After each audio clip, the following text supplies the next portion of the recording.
உண்மைத்தன்மை அறியாமல் புதுச்சேரி அரசின் மீது குற்றச்சாட்டுகளை தாவேக தலைவர் விஜய் வைத்து சென்றது வன்மையாக கண்டிக்கத்தக்கது என்று மாநில உள்துறை அமைச்சர் நமச்சிவாயம் தெரிவித்துள்ளார். புதுச்சேரி சட்டப்பேரவையில் தனது அறையில் செய்தியாளர்களை சந்தித்த அவர், விஜய்க்கு பேச எழுதி கொடுத்தவர்கள் முழுமையான தரவுகள் எழுதி கொடுத்திருக்க வேண்டும் என்றார். அரசின் மீது பல்வேறு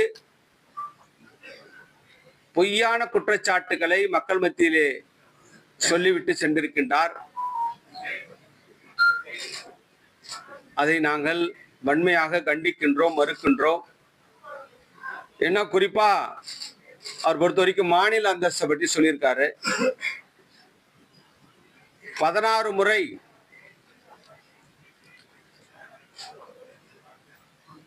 மத்திய அரசிற்கு சட்டசபையின் மூலமாக தீர்மானம் இயற்றப்பட்டு டெல்லிக்கு அனுப்பப்பட்டதாக மரியாதைக்குரிய விஜய் அவர்கள் சொல்லியிருக்கின்றார். அவருடைய அந்த பேச்சிலே அவர் குறிப்பிட்டிருக்கின்றார். அப்போ மாநில அந்தஸ்து என்பது இன்றைக்கு நேற்றைக்கு வந்த பிரச்சனை அல்ல.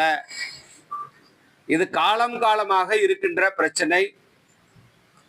காங்கிரஸ் அரசாங்கம் மத்தியிலே ஆண்ட காலத்தில் இருந்து, மத்தியிலும் மாநிலத்திலும் காங்கிரஸ் அரசாங்கம் இருந்த காலத்தில் இருந்தும் இந்த கோரிக்கை தொடர்ந்து வலியுறுத்தப்பட்டு வருகின்றது.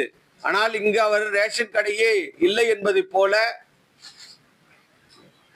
ஒரு பொய்யான ஒரு பரப்புரையை சொல்லிவிட்டு சென்றிருக்கின்றார். அந்த பரப்புரையில் உண்மை இல்லை என்பதை இந்த நேரத்திலே நான் தெரிவித்துக் கொள்ள கடமைப்பட்டிருக்கின்றேன். கரூர் சம்பவத்திற்கு பிறகு 72 நாட்களுக்கு பிறகு ஏதாவது பேச வேண்டும் என்ற நோக்கத்திற்காக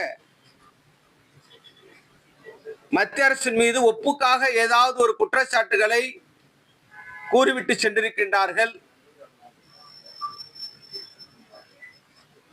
அவருக்கு அந்த தகவலை அவர் பேசுவதற்கான அந்த ஸ்கிரிப்டை எழுதி கொடுத்தவங்க முழுமையான தரவுகளோடு எழுதி கொடுத்திருந்தால் அது நன்றாக இருந்திருக்கும். எனவே தவறான தரவுகளோடு அதை அவர்களுக்கு கொடுத்திருக்கின்றார்கள். அதனுடைய உண்மைத்தன்மை அறியாமல் ஒரு தலைவர் என்று வருகின்ற பொழுது ஒரு செய்தியினுடைய உண்மைத்தன்மை அறிந்து மக்களிடத்திலே பேச வேண்டும். அப்படி அதனுடைய உண்மைத்தன்மை தெரியாமல் அடுத்தவர் சொல்வதெல்லாம் கேட்டுக்கொண்டு அப்படியே பேசியிருப்பது என்பது அவருடைய அரசியல் முதிர்ச்சியின்மையை காட்டுகின்றது.